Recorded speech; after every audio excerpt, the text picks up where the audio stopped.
my mind just things just started exploding. Beautiful, wonderful, and powerful. Three great words. But if it was just the man Jesus, the historical figure, and he didn't do what he did on the cross for us, he would just be another great man. Because of what he did at the cross for us. It's no longer me, but it's Christ who lives in me, no longer I who.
because he was forsaken. I'm accepted once again, not because of what I can bring to the table, but he was condemned. And because he's alive and overcome death and the grave, we can sing Amazing Love. Let us stand as we sing.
Gracious Father, Savior, Jesus Christ, I hope, pray that last night is exactly where our hearts are this morning. In all I do,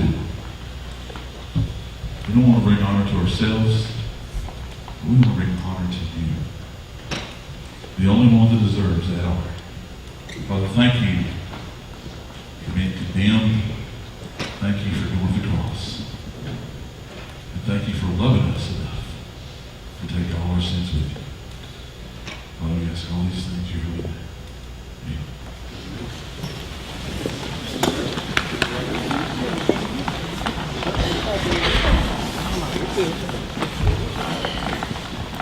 Well, we're moving our way through to the cascading disruptions that affect the culture. And y'all know we are doing great as far as the culture is concerned.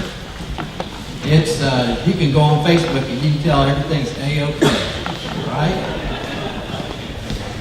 Well, we've looked at cascading disruptions of sin in relationship with God and marriage and family, communication, now the culture. Lord willing, next week, talking about its effects that are ramifications that go all the way through eternity. And as we look at these things, we're reminded these types of interdependent failures that you have something that cascades.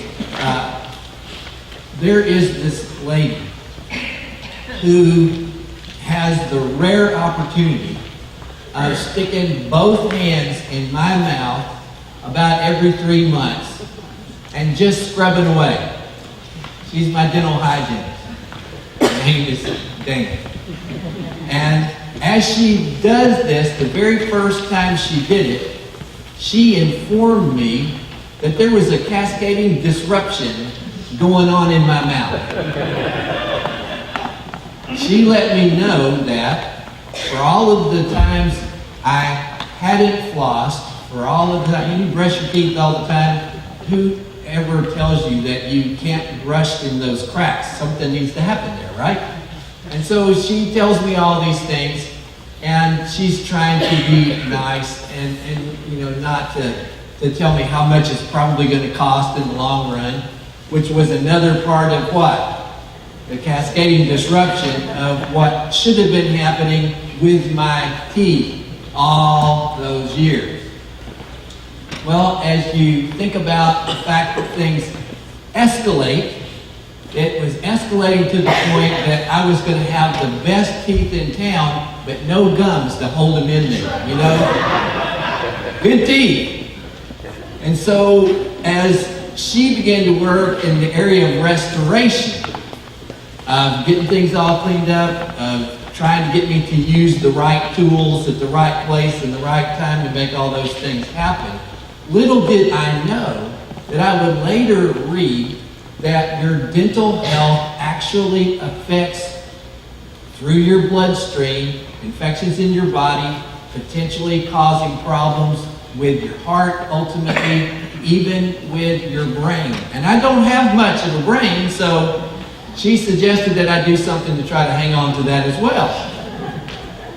Well, as you see, then you have compound damage, and so things can get worse and worse. In our culture, we see this same kind of potential for decay. We see it in all kinds of medical areas, but now we're seeing a brave new world even in our social media, with an idea that we would be having a significant group of people in our culture that were more than happy to end the life of a child who had already been born, and would celebrate that as a law. That's just one thing. As you look at all the transgender issues and all of the things that we've come to at this point, you could ask yourself, how did we get here? And we got here a little at a time. Now listen to where the cascading event happened. When we stopped acknowledging God. We're going to look at that today, and we're going to see that this is a situation that can be corrected, and that God is, in fact, wanting to do redemptive work in our culture. It's not hopeless because Jesus saves. It's not hopeless because God is gracious, and He will bring anyone to salvation that will believe and receive His Son. Now, we know that in our culture, we have a lot of confusion. I mean, okay, I don't know how many of you have just thought for a minute